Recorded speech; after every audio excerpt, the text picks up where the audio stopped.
गावाकडच्या वाटा या माझ्या यूट्यूबच्या चॅनलच्या माध्यमातून माझी शाळा माझी आठवण या सदरामध्ये श्री अनिल थत्ते यांना भेटायला आलेलो आहोत. नमस्कार सर.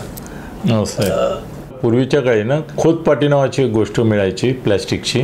1000 वेळा वगैरे ती अक्षरं गिरवली असतील एक 4थी 5वीत असताना.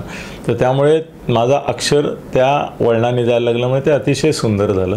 की माझे वडील नेहमी म्हणायचं की अक्षर कसं मोत्यासारखं असलं पाहिजे. मी रोज एक पुस्तक 200 पानाचं किमान वाचायचो त्या काळामध्ये. म्हणजे 5वी 6वीत असताना पुस्तकं मी वाचत असल्यामुळे आणि मला ती कळत असल्यामुळे शिक्षकांना पण मी एक्सपोज करायचो की हे तुम्ही इथून घेतलं, हे तुम्ही इथून घेतलं. कारण मला माहिती असायचं कुठून घेतलं. लाखभर पुस्तकं वाचली असतील. 25,000 तर माझ्या घरात आहेत. तरी व्हॉट्सअपवरून तुम्हाला जे ज्ञान मिळतं ते तुमचे शिक्षक देऊ शकत नाही. व्हॉट्सअपवर तुटून पडा, सगळे चॅनल्स बघा, सगळे वेबसाईट्स बघा.